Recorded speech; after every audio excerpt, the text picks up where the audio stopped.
All right, everybody, welcome to Back and Forth with the one and only Greg Johnson. I'm Jason Ishmael. Greg, I've been really excited about getting to sit down and do this with you. Me too. It's awesome.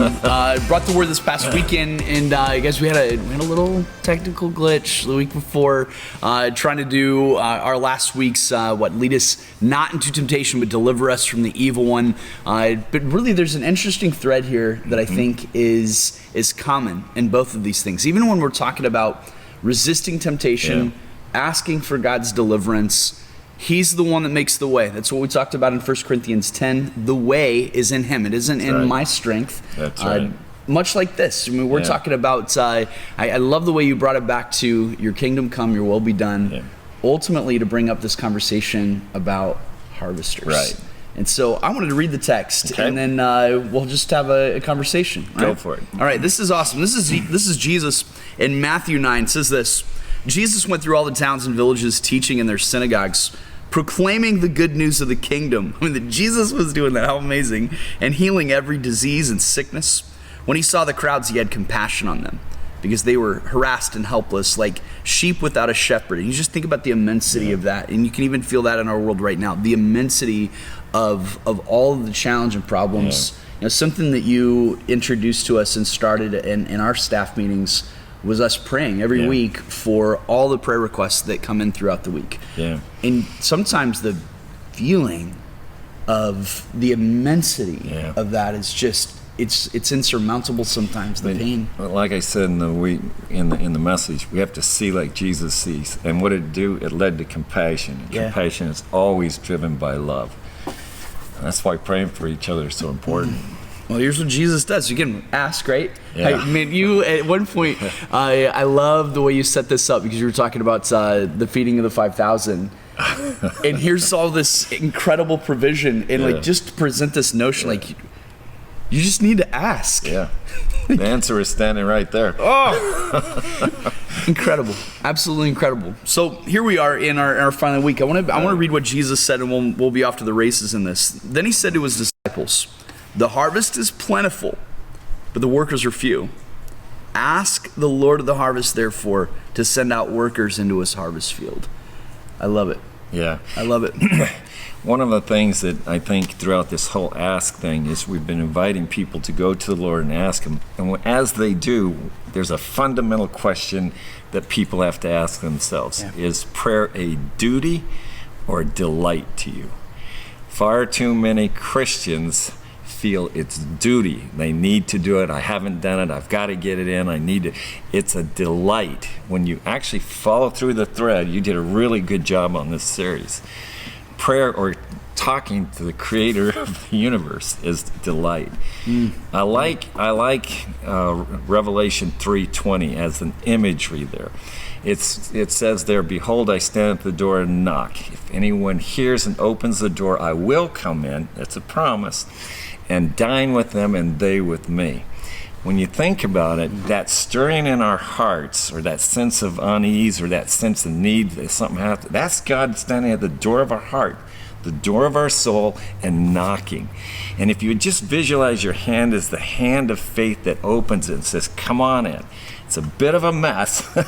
Not sure what to say, but come on in. But notice what he does. He doesn't come in shame. He sits at a table like this and dines with us. Right. So you get this feeling of intimacy there. That's when you're talking to your Father, your Heavenly Father, asking for laborers, because the world's huge and he's got his eye on the whole world, and you get to ask on behalf of your community, Eastern Iowa, and the world for that matter. And it's much more intimate. It's delight. But more than that, it goes further. As you're going into a meeting, as you're making a telephone call, as you're writing an email, as you're talking to your boss in the marketplace or to a neighbor, you're bringing the Lord in with you in all those contexts. And it just seems more natural to be a person to invite God in. Prayer becomes a delight because it's something you're doing all day long. You're asking. It's so true. I mean, you make me think about what Paul taught the Thessalonian church to Right. pray without ceasing. And Yes, I know so exactly. many times where people have tried to, he says pray without ceasing. He probably doesn't actually mean it, even though that's what he said. I just imagine what life would be like. And just think about this in the stress and the grind of it. Yeah. In the notion of praying without ceasing and prayer not being a duty but being a delight. Yeah. Just to have access to the delight of the Lord's presence all the time. How remarkable would that be? It's amazing. It's amazing because you feel the presence of God all day long then. Yeah. It's really where Wow. we as Christians want to be, but we starve ourselves by not inviting him in, which is ask all day Yeah. long into every activity. Yeah. I think it's so curious to me the idea, and you made this point over the weekend that God actually has something for us in this. He actually has a role for us to play in the things that he's doing, and I think that even the irony just of like how significant it is to be a person that asks him, even for something like harvesters. And I can think in my life times where, and I've told people this, where I've said, I believe that you showed up because someone asked God for you. That's Folks true. that show up in harvest. That's true. I think about your life. I mean, like you're just like the most ridiculous, crazy stuff. My son Cooper will sit down with Greg and just literally their game they play is Cooper names an animal and Greg tells him a story. Like it's literally like, and you always deliver. Oh yeah. Always deliver. There's always a story. And so this is I'm gonna play Cooper's part right now. All right. Right. I'm not gonna name an animal. Okay. It's gonna be more significant than this. I love the notion and to see what has happened in the continent of Africa in your lifetime. Right. I was just looking up some statistics last night. There are more Christians living in Africa than any continent in the world. That's right. I mean, think about that, guys. That the center of God's movement in the world Yep. is Africa right now. And you obviously got to grow up in that. Yep. Your ministry life for so much of that was in Kenya. Yep. Brother, can you just tell us about your experience in asking for harvesters to show up? What I saw happen in Ethiopia and then what happened with me in Kenya is you get there, we were living in tents for 14 months. You get there and the very first night, I'll never forget this, there's a canopy of stars above us because there's no light pollution. There's a lion roaring off in the distance. There were hyenas out there on the field playing around. It wasn't quite dark, and they're out there rolling around. And they kind of do that, and they team up, and then they go hunting. And then we even saw a buffalo up over the distance, and I was actually kind of looking around and saw a cheetah through the brush over here. So I'm sitting there in this little safari chair by a little fire I'd built with Becky, and we didn't know the language, and we were in a position of distrust instead of trust. And then you realize, okay, that master's isn't going to do a whole lot here, that. Right. That's not going to help me learn the language. So I prayed, okay, Lord, it's time to speak in tongues. I'll take Maasai. And he goes, work for it, sucker. There's no freebies, It's kind of like, okay, I'll work for it. But the thing is you're so overwhelmed with this can't be done. And then you realize your total reliance on God. So you learn to ask every single detail of the when, the how, the right people even, because you have to get key leaders. If you don't get those key leaders, you get the social peripherals, and they're like magnets to you. And yes, they need the gospel, but if you get the key leaders, you'll get the whole society. So you have to develop a strategy to do that, whether it's in America or anywhere else. But the problem is, there's no way you can do that, and you're so keenly aware of that. It's a total reliance on God, and it's a scary thing, but all you've got is prayer. All you've got is the ask. And then you see the faithfulness of God. It's like, wow, something extraordinary happened through a clod like me. It's amazing. Oh, that's remarkable. Yeah. And it's, like, again, you said it. Even from last week, a conversation about temptation, to this week, a conversation asking God to send harvesters, that at the core of that conversation is the faithfulness of God. So if you, who showed up when you asked for harvesters? What was the guy's name?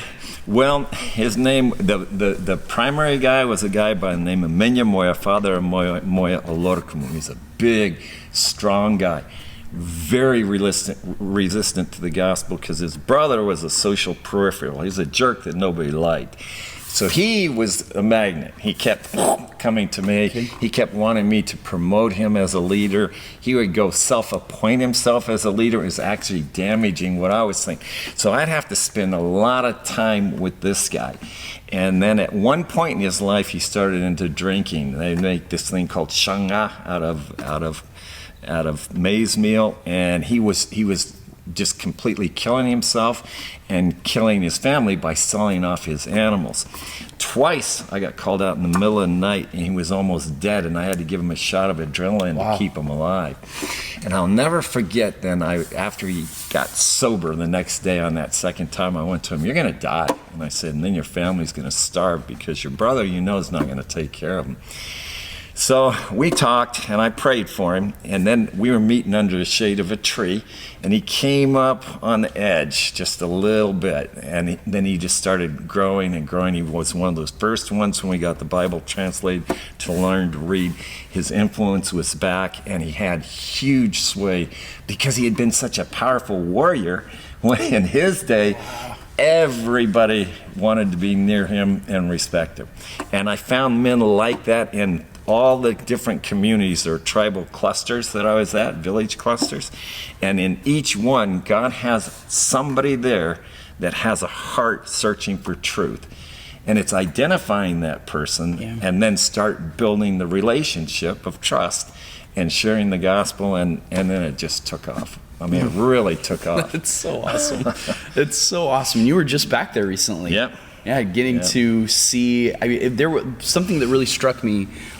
We had coffee on a Thursday. You had just gotten back the day before, and like any other human being would have been jet lagged beyond comprehension. The day before, you had just landed in Cedar Rapids from halfway across the world, and it was snowing because it was Thursday, and you walked in like a popsicle, But I remember it was so cool to hear you talk about the people, not just that you had led to the Lord, but it was better than that. Much it was better. The people that you had led were leading successive generations. Yeah, it's in the second generation leadership now. It's incredible. So these kids, they were kids when I was there. I watched them grow up. They're all planning churches now. It's so awesome. It's amazing. They used to kind of come to the peripheral, and listen. And they're leading the churches now, all of them. How beautiful is that? And most of them are not paid. And they're doing it. Yep, they're moving it forward in fabulous ways. There's over 400 churches now, and they're planning more all the time. That's incredible. They're actually going to other tribes that they used to raid and fight. And they're actually planting churches in what was known as enemy territory. Phenomenal. Yeah. What a demonstration of the gospel's power, of the delight. It's been phenomenal to get to be a part of that. Wow. It's been phenomenal being a part of Antioch. And I do have one thing to say to everybody. Let's go. Antioch is incredibly lucky to have you here. I believe that with all my heart. I'm so excited. I believe the best is yet to come. And I'm just very grateful to the Lord that I got 3.5 years here. Yeah. This place is an incredible place. Yep. Opportunity abounds, and Eastern Iowa is waiting. Yep. The harvest There's a is lot plentiful. of people in those towns. The harvest is plentiful. We just need the laborers, and you're going to be the one to catalyze it, and I believe it with all my heart. Thank you, brother. Thank you. Yep. Well, man, what a treat. I've been looking forward to this. There's a part of me that just wants to linger here for like another couple of hours, but you maybe have somewhere to go. We've got a staff meeting coming up here in a few minutes, but last point I want to make, Greg, you really drove this home at the end of that message about the urgency of the harvest, the timing of the harvest. The farmer doesn't leave the harvest out in the field for a couple of years and then decides, maybe I'll go get it. I would just ask you, if you follow Jesus, would you take him up on asking for this? Mm-hmm.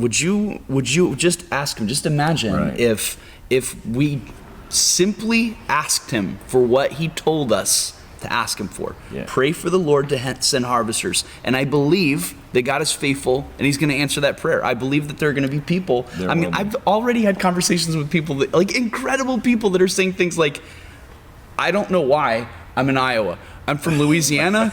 I don't even know how I got here. I don't know why I'm in Iowa. And then they go, but I know the Lord has called me to this. And I look at these people and I say, someone asked for you to show up. Someone asked. And so would you continue to ask? And if you're in this message, you're really kicking this around. Boy, what a word. You just hit home. That's how I got here. Someone asked.